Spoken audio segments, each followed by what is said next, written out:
예수 그리스도의 부활 소식을 막달라 마리아와 마리아가 제자들에게 전하기 위해서 막 달려가죠. 달려갈 때에 예수님께서 그들 앞에 나타나십니다. 그리고 말씀하셔요. 마태복음 28장 10절에 내 형제들에게 갈릴리로 가라. 거기서 나를 보리라 하시니라. 마리아는 예수 그리스도로부터 이 말씀을 듣고 그리고 제자들에게 가서 이 말씀을 그대로 전했습니다.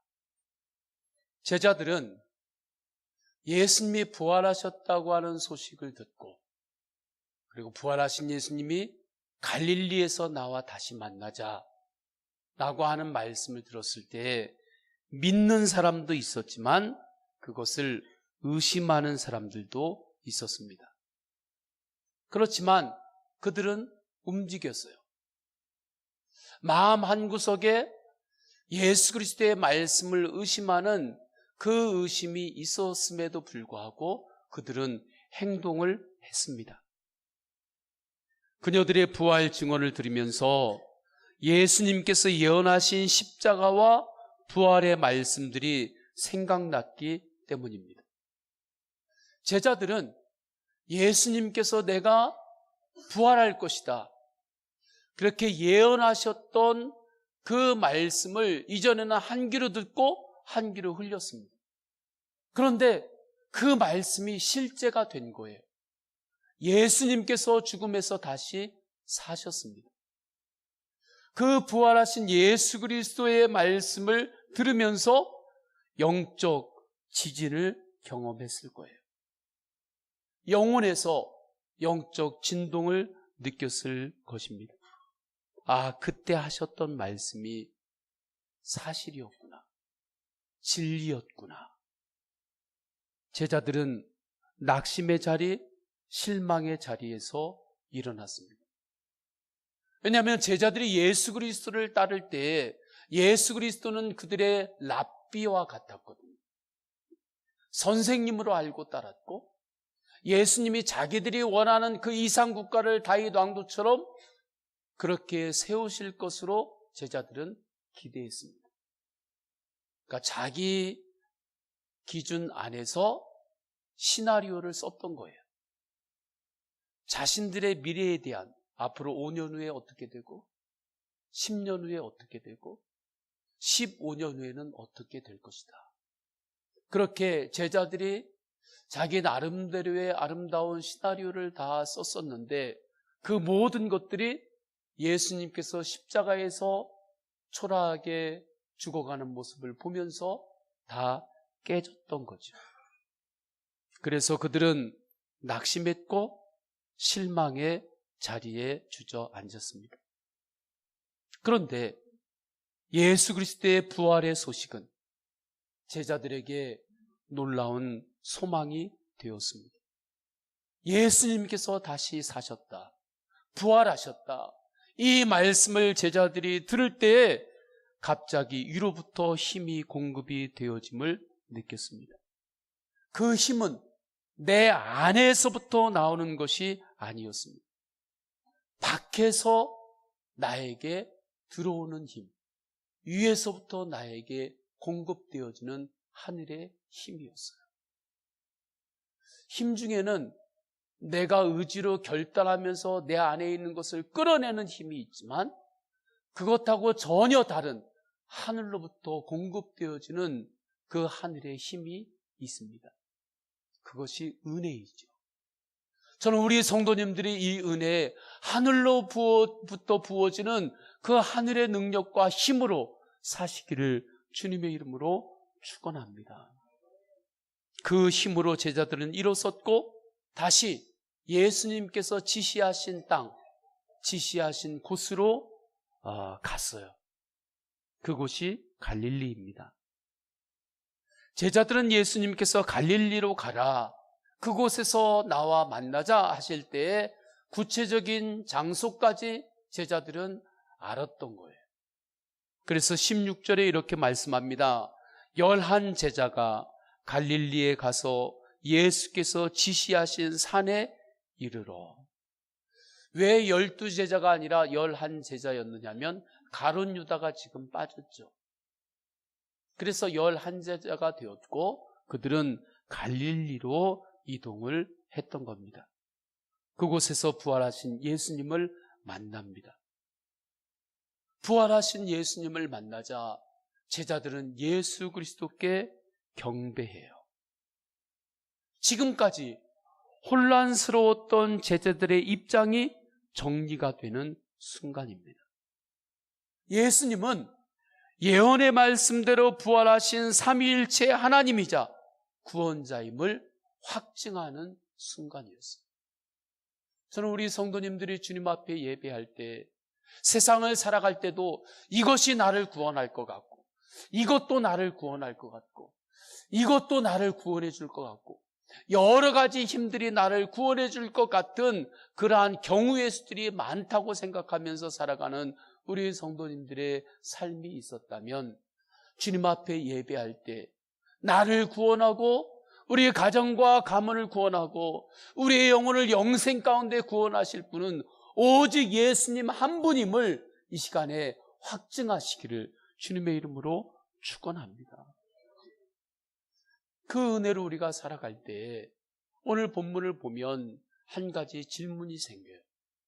왜 예수님은 부활하셔서 제자들과 만나자고 하실 때 꼭 갈릴리에서 만나자고 그 지역을 지정하셨을까? 왜 예수님은 갈릴리에서 만나자? 그렇게 구체적으로 그 지역에 대해서 말씀하셨을까입니다. 정상들 간의 회담이 많이 이야기가 되고 있죠. 우리 남북도 그렇고 또 북미 간에도 그렇고 그 정상 간의 회담이 이야기가 될 때에 의제들이 참 중요합니다. 그러나 의제도 중요하지만 만나는 장소도 아주 중요한 거죠. 그래서 여러 가지 방향을 점검하고 생각하죠. 왜 그러냐면 만나는 그 장소 자체가 가지고 있는 메시지가 있기 때문에 그렇습니다. 이처럼 예수님께서 부활하신 후에 제자들에게 갈릴리에서 만나자고 하신 데에는 그 갈릴리라고 하는 지역을 통해서 주님께서 우리에게 주시고자 하는 메시지가 있었던 겁니다. 그러면 갈릴리에서 제자들에게 주시고자 하는 예수 그리스도의 메시지는 무엇일까? 그 제자들에게 주시는 메시지를 통해서 우리가 깨달아야 될 주님의 마음은 무엇일까? 첫째로 선교적인 삶으로의 부르심입니다. 먼저 우리는 예수님께서 제자들에게 만나자고 했던 갈릴리에 대한 수식어를 생각해야 합니다. 오늘 본문에는 나와 있지 않지만 마태복음 4장 15절 16절에서는 이렇게 말씀합니다. 이방의 갈릴리여, 흑암에 앉은 백성이 큰 빛을 보았고 사망의 땅과 그늘에 앉은 자들에게 빛이 빛이었도다 말씀합니다. 이는 이사야서 9장 1절 2절에 그 예언된 말씀을 다시 하시는 거예요. 이 말씀을 중심으로 볼 때 갈릴리는 흑암, 그늘, 사망을 상징하는 땅이었습니다. 그래서 갈릴리를 수식어는 이 용어로 이방의 갈릴리라고 말씀하는 거죠. 그런데 이방의 갈릴리, 그 흑암과 그늘 가운데에 큰 빛이 임했다 말씀하죠. 이때 큰 빛은 뭐냐면 예수님의 말씀입니다. 예수님의 말씀이 그곳에 임했다. 우리 성도님들이 예수님을 바라보고 예수님의 말씀을 붙잡고 믿음으로 살아가면 그 믿음이 빛이 됩니다. 할렐루야. 그래서 우리가 어둠 가운데 있을 때 주님의 말씀이 빛이 되어서 우리가 가야 될 길을 보여주시고 우리가 가야 될 주님의 놀라운 능력 가운데 밝음을 우리에게 허락하여 주세요. 예수님은 그곳에서 빛 대신 말씀을 이렇게 선포하셨는데, 갈릴리에서 처음으로 천국 복음을 말씀하십니다. 회개하라, 천국이 가까이 왔느니라. 그때까지는 사람들이 천국이 있는 줄을 몰랐습니다. 제대로 하나님 나라에 대해서 말씀을 못 들었기 때문에 천국에 대해서 몰랐습니다. 지금도 마찬가지입니다.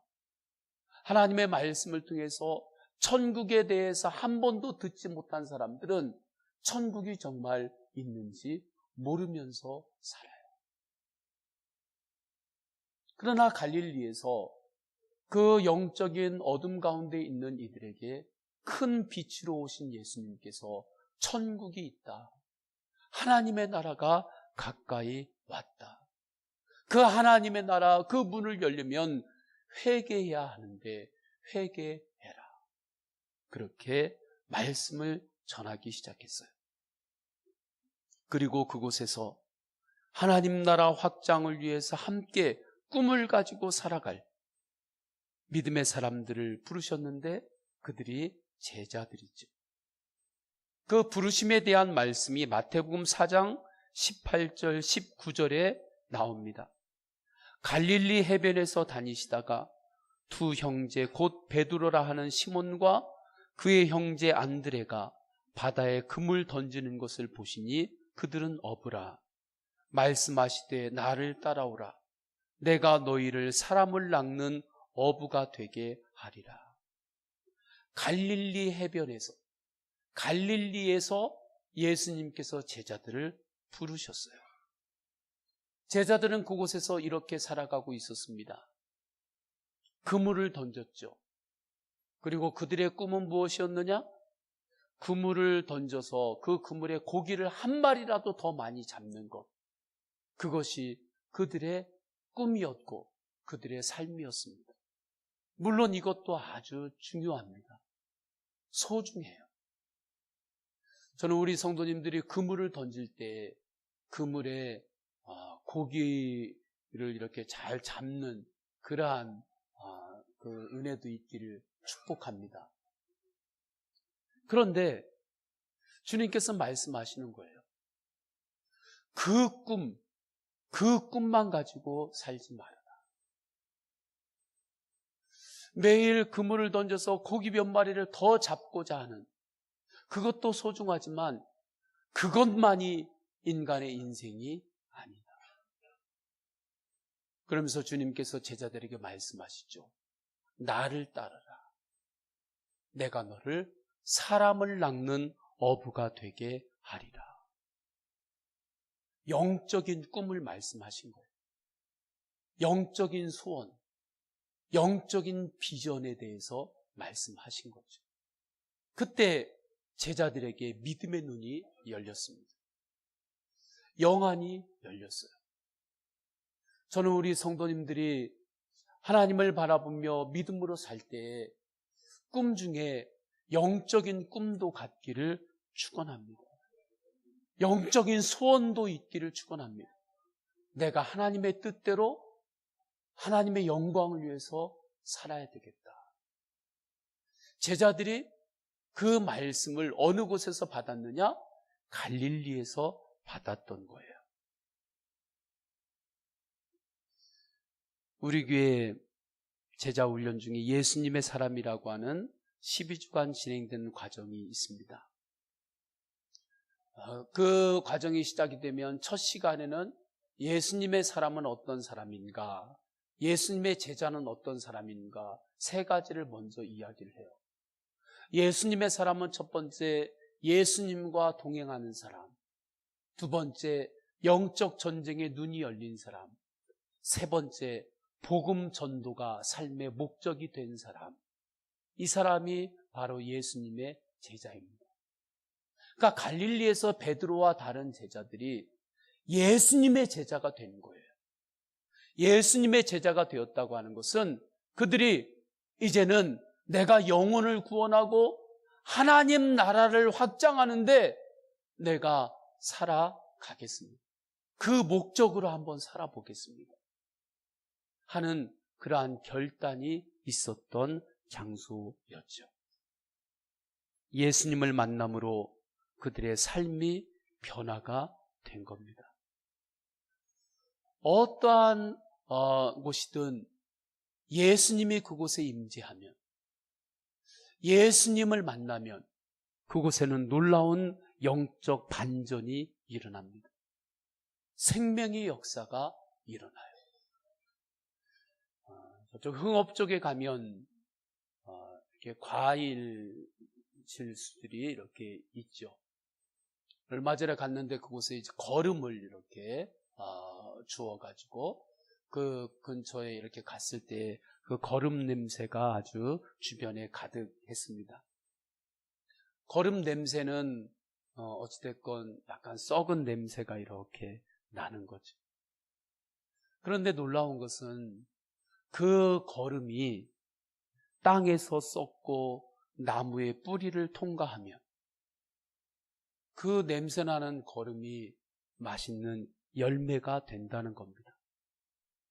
이처럼 우리의 삶 가운데 어떠한 절망과 흑암과 고난이라 할지라도, 때로는 우리 안에 있는 교만이라 할지라도 예수님을 만나면 그 모든 것들은 소망의 열매로, 비전의 열매로, 감사의 열매로 변합니다.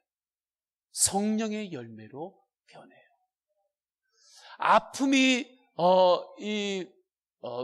크고 작고 이것에 따라 가지고 인생이 결정되는 것이 아니라 우리의 아픔과 눈물이 무엇을 통과하느냐에 따라서 인생의 열매가 결정이 되는 거예요. 저는 우리 성도님들에게 눈물이 있든 약함이 있든 고통이 있든 교만이 있든 그 모든 것들이 예수님을 통과하면서 예수님을 통해서 감사의 열매로, 주님께서 주시는 사명의 열매로 다시 아름답게 맺히기를 주님의 이름으로 축원합니다. 제자들에게서 이러한 변화가 일어났어요. 이러한 변화가 일어난 곳이 어디냐? 갈릴리였습니다. 이러한 의미에서 갈릴리는 이 시대의 교회와도 같죠. 저는 이러한 영적 반전, 영적 성숙이 우리 교회에서 계속해서 일어나기를 원합니다. 예수님은 부활하신 후에 제자들의 삶의 변화가 시작된 곳 갈릴리에서 그들을 만나기를 원하셨던 거예요. 그리고 낙심하고 두려워하고 의심했던 제자들에게 부활하신 몸으로 말씀하십니다. 19절과 20절 전반부를 보면 이렇게 말씀하세요. 그러므로 너희는 가서 모든 민족을 제자로 삼아 아버지와 아들과 성령의 이름으로 세례를 베풀고 내가 너희에게 분부한 모든 것을 가르쳐 지키게 하라. 예수님의 마지막 말씀입니다. 예수 그리스도의 마지막 말씀은 제자들과 처음 만났던 갈릴리에서 나를 따르라, 내가 너희를 사람 낚는 어부가 되게 하리라라고 하셨던 그 말씀과 동일한 의미를 가지고 있어요. 반복하시는 거예요. 영혼을 구원하는 삶, 예수님의 말씀대로 전도도 하고 그리고 선교하는 삶으로 주님께서 제자들을 다시 부르시는 겁니다. 왜냐하면 제자들이 지금 넘어졌거든. 제자들이 넘어졌어요. 그러니까 예수 그리스도께서 그 제자들의 손을 붙잡아 지금 일으키시는 거예요. 그리고 나와 함께 다시 시작하자. 나와 함께 다시 걷자. 예수님의 마음은 영혼들을 죄에서 구원하는 것입니다. 모든 사람들이 예수님 안에서 죽어있는 소망이 아니라 살아있는 소망으로 살아가기를 예수님은 원하십니다. 그래서 제자들에게 너희는 가서 모든 민족을 제자로 삼으라 말씀하시죠. 사명을 주십니다. . 。 선교적인 삶, 믿음의 눈이 열린 삶은 여기가 좋사오니 하고 절대 머무를 수 없습니다. 여기가 좋사오니 하고 절대 머무를 수 없어요. 주님과 함께 끊임없이 세상으로 나아가게 돼 있습니다. 저는 우리 성도님들이 끊임없이 세상을 향하여 우리 성도님들의 삶의 자리로 나아갈 때 예수님의 제자된 그 정체성을 다시 한번 말씀을 통해서 확증하고 예수님과 함께 삶의 자리로 믿음으로 나아가시기를 주님의 이름으로 축원합니다. 이것을 가리켜서 이전에는 무엇이라고 표현했느냐? 너는 가서 모든 민족을 제자로 삼으라를 태신자를 품는다, 이렇게 말했습니다.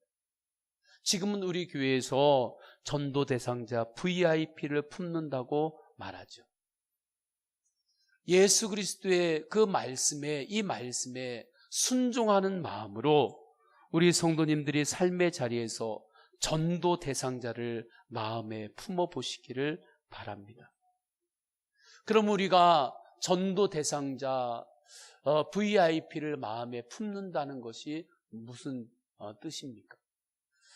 내가 어떻게 사람을 품을 수가 있겠습니까? 그 영혼을 품을 수가 있겠습니까? 그것은 그 사람을 위해서 내가 기도를 한다는 겁니다. 그 사람의 이름을 부르고 그 사람의 얼굴을 떠올리면서 기도하는 것이 가서 제자를 삼는 것의 출발입니다. 우리 성도님들이 지난 한 주간에 누군가를 위해서 기도한 그 기도의 시간이 있었습니까?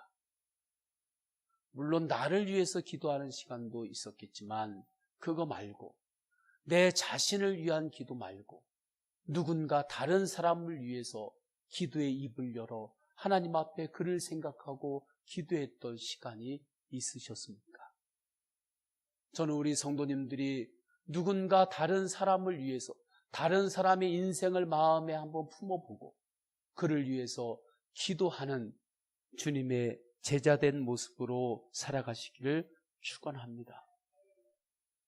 그리고 더 나아가서 사람을 마음에 품는다고 하는 뜻은 뭐냐면, 제자 삼는다고 하는 것은 뭐냐면, 내가 오늘, 내가 또 한 주일 동안에 만날 사람들을 위해서 기도로 준비하는 거예요. 우리가 앞으로 한 주 동안에 내가 만날 사람을 지금 다 알 수 없잖아요. 누구를 만날지 어떻게 우리가 다 알 수 있겠습니까? 앞으로 한 주 동안에. 일터에서든 사업장에서든 동네에서든 만나게 될 사람들을 내가 다 알 수 없습니다. 그러나 그 만남을 준비할 수는 있습니다. 할렐루야. 무엇으로 준비하느냐? 기도로 준비하는 거예요.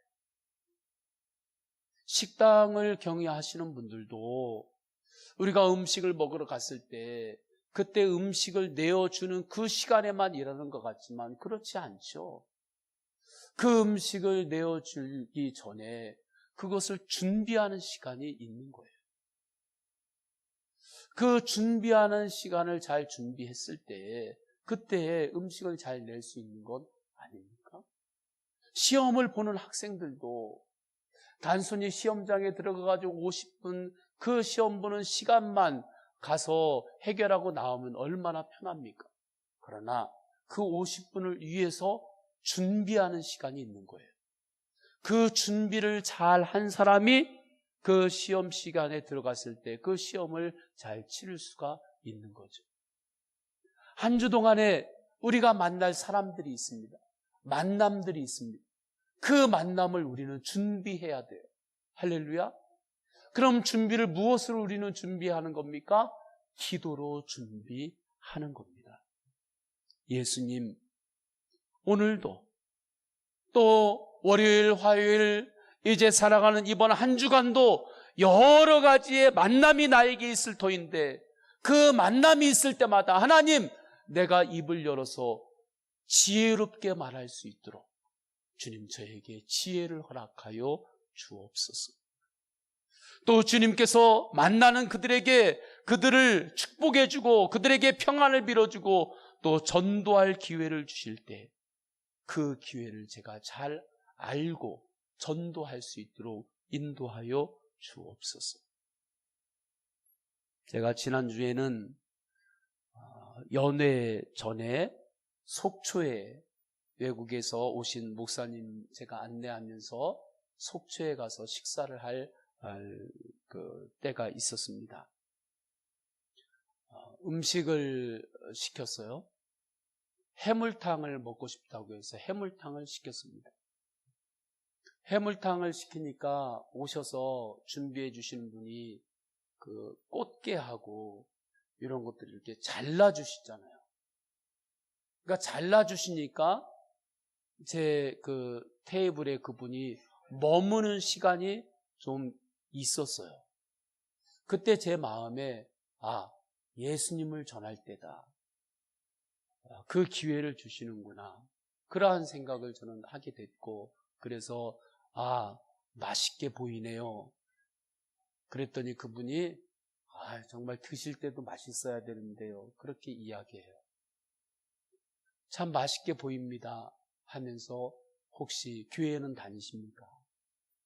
그렇게 물었어요. 그랬더니 그분이 이렇게 대답합니다. 지금은 안 다니지만 중학교 때까지는 다녔습니다. 살다 보니까 바빠서 교회를 안 나가게 되었어요.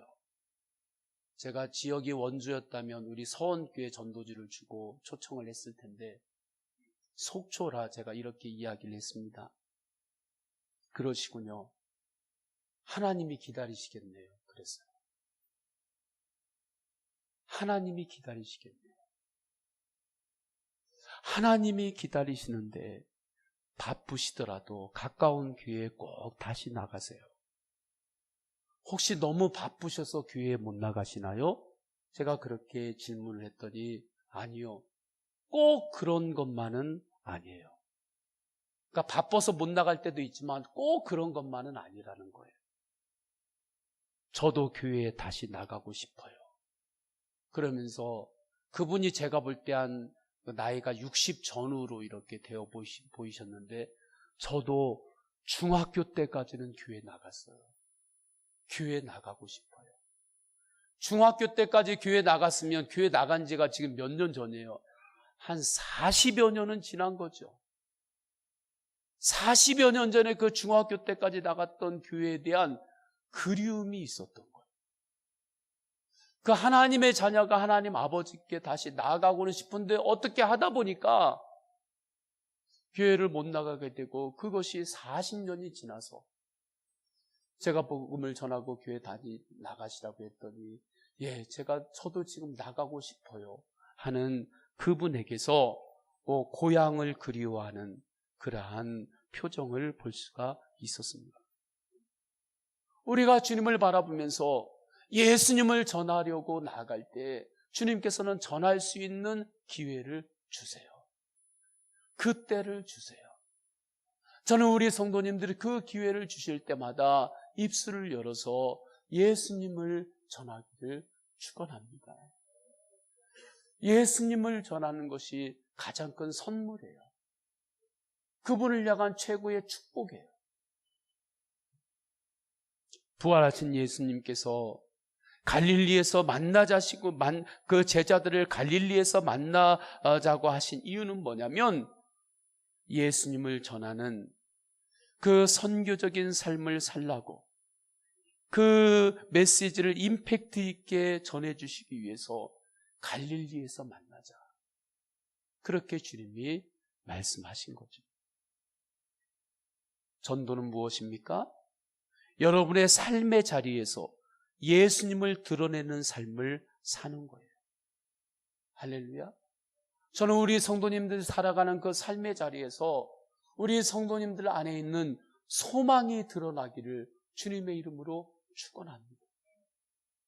내 안에 있는 소망이 드러나는 것이 전도예요. 저는 우리 성도님들의 삶의 자리에서 우리 성도님들의 가정 안에서 우리 성도님들의 일터 안에서 성도님들 안에서 지금 살아계시는 예수 그리스도의 사랑이 드러나기를 축원합니다. 그것이 전도고 그것이 선교적인 삶을 사는 것. 나는 예수 믿는 사람임을 숨기고 살지 마시기를 축원합니다. 나는 예수 믿는 사람임을 드러내고 사세요. 그것이 복이에요. 그리고 이 선교의 동심원은 내가 사는 지역에만 머무르면 안 됩니다. 타 문화권인 열방을 향해 나아가야 해요. 세계를 향해 나아가야 합니다. 왜냐하면 예수님께서 너희는 가서 모든 민족을 제자로 삼으라고 말씀하셨기 때문입니다. 우리 교회가 필리핀, 캄보디아, 인도네시아에 선교를 합니다. 저는 우리가 그곳을 위해서 기도하고 또 때로는 비전 트립 단기 선교를 나갈 때 그 지역에 나갔을 때 우리 선교팀들을 통해서 예수님의 그 소망이 드러나기를 원합니다. 우리가 기도하고 나아가는 그 땅들이 우리가 땅을 밟을 때 그곳에 우리의 이름이 드러나는 것이 아니라 우리 안에 있는 예수 그리스도의 십자가의 사랑이 드러나기를 원합니다. 그것이 선교예요. 우리 교회가 부활하신 예수님이 선교적인 삶으로 우리를 부르실 때 그 음성에 잘 순종하며 나아가는 그러한 교회가 되기를 다시 한번 원합니다. 그 교회가 선교적인 교회예요. 둘째로 예수님께서 갈릴리에서 제자들을 만나서 전하신 말씀은 우리가 선교적인 삶을 살 수 있게 하는 원리입니다. 어떻게 우리의 삶의 자리에서 내 일터에서 나를 통해 소망이 드러나는 삶, 그 삶을 우리가 어떻게 살 수 있겠는가? 자녀들이 부모를 봤을 때 내가 우리 부모를 볼 때 부모님을 통해서 소망을 본다. 그러한 고백을 어떻게 그들의 입술에서 나올 정도로 우리가 살아갈 수 있을까? 그 원리가 20절 후반부에 주님께서 주시는 말씀에 있습니다. 20절 후반부 내가 세상 끝날까지 여기부터 다 함께 읽겠습니다. 시작. 내가 세상 끝날까지 너희와 항상 함께 있으리라 하시니라. 아멘. 이 말씀을 잘 보십시오. 세상에는 끝이 있다는 겁니다. 그리고 주님께서 너희와 항상 우리와 함께 하신다고 말씀하셨습니다. 세상에는 끝이 있습니다. 즉 무엇이든지 끝이 있습니다. 고통도 끝이 없을 것 같은 고통, 고난이 있다고 느낄지 모르지만 그 고난도 끝이 있어요. 때로는 광야의 길을 우리가 걸을 때가 있는데 광야의 길을 걸을 때는 광야의 길이 끝도 없을 것 같죠. 그러나 그 광야도 끝이 있어요. 세상의 모든 것들은 끝이 있습니다. 그런데 그 끝까지, 끝이 있는데 끝까지 승리해야 되는데, 끝까지 소망으로 살아야 되는데 내 힘으로는 끝까지 소망으로 살 수가 없어요. 처음은 내 힘으로 할 수 있습니다. 처음, 중간, 거기까지는 내 힘으로, 내 의지로 어떻게든 견디고, 내 힘으로 버티고, 내 의지로 어떻게든지 고개를 넘으려고 애쓰면서 처음은 조금 달릴 수 있어요. 그러나 내 힘으로는 끝까지 인내할 수 없습니다. 내 힘으로는 끝까지 소망으로 살 수 없어요. 내 힘으로는 끝까지 감사로 살 수 없어요. 처음에는 감사죠. 그러나 끝은 불평으로 끝나요. 내 힘만 의지해 살면. 그러나 나와 언제나 함께 하시는 주님, 오늘 주님께서 하신 약속의 말씀, 내가 세상 끝날까지 너와 항상 함께 있으리라 하신 이 말씀을 우리가 믿고 살 때 이 말씀이 우리에게 실제가 됩니다.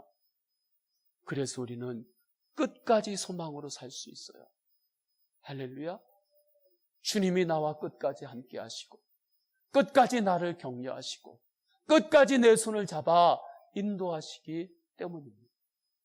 이 말씀이 얼마나 저에게 위로가 되고 이 말씀이 저에게 얼마나 큰 능력이 되는지 모릅니다.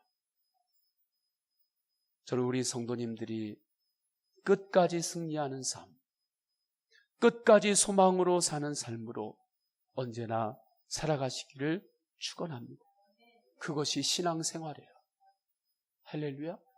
그렇게 살기를 결단하고 그 삶을 끊임없이 기도하면서 나가는 것이 신앙생활입니다. 2018년도에도 소망으로 사시고, 할렐루야. 2019년도도 소망으로 사시고, 2020년도도 소망으로 사시기를 축원합니다. 내 환경이 나에게 소망을 줄 수 있는 그런 환경이 됐기 때문에 소망으로 사는 게 아니에요. 예수님이 나의 소망이기 때문에 소망으로 사는 겁니다.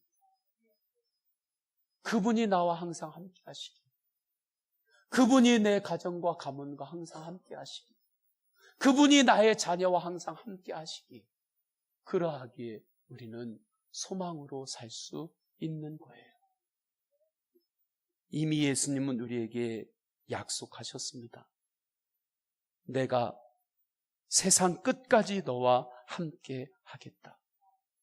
주님이 나와 함께 하시겠다고 하는 것은 어디 네가 잘하나 보자, 내가 감시하겠다, 이렇게 하시는 말씀이 아닙니다. 네가 넘어지면 내가 손잡아 일으켜주고, 네가 길을 못 찾으면 내가 너의 길이 되어주고, 내가 때로는 어둠 가운데 있으면 내가 빛이 되어 줄 것이다.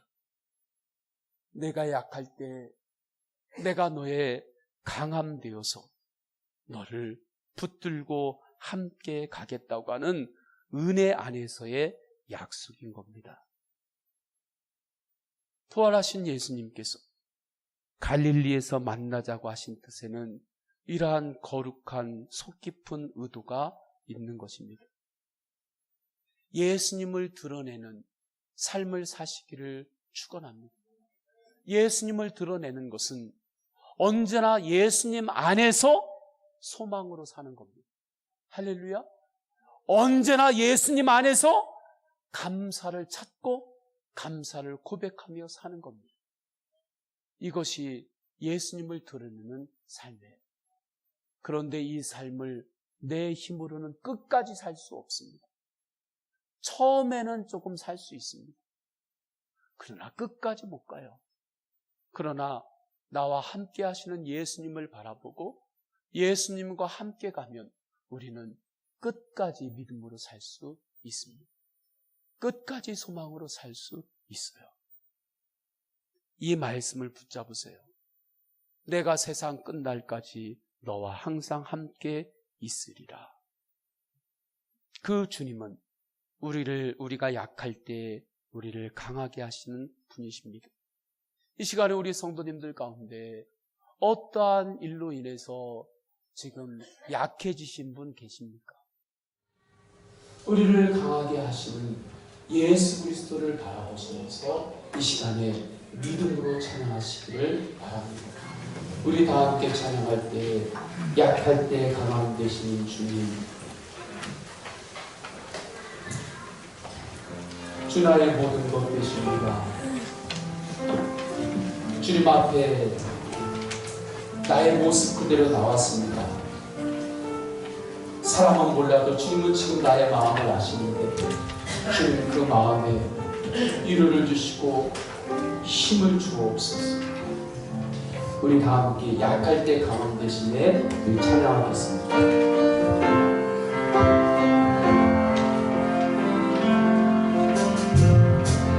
약할 때 강함 대신에 나의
말씀을 붙잡고 기도합니다.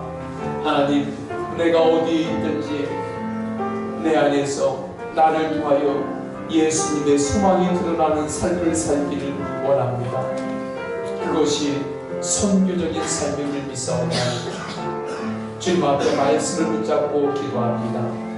그러한 삶을 갈망하며 기도합니다. 또한 주님의 말씀을 붙잡고 기도할 때 하나님, 처음은 내 힘으로 시작했습니다. 그러나 끝까지 내 힘으로 승리할 수 없습니다. 끝까지 감사할 수 없고 끝까지 소망 가운데 살 수 없습니다. 그러나 나와 함께 하시는 소망이신 예수님을 바라볼 때 끝까지 승리할 수 있습니다. 세상 끝까지 나와 함께 하신다고 말씀하셨기 때문입니다.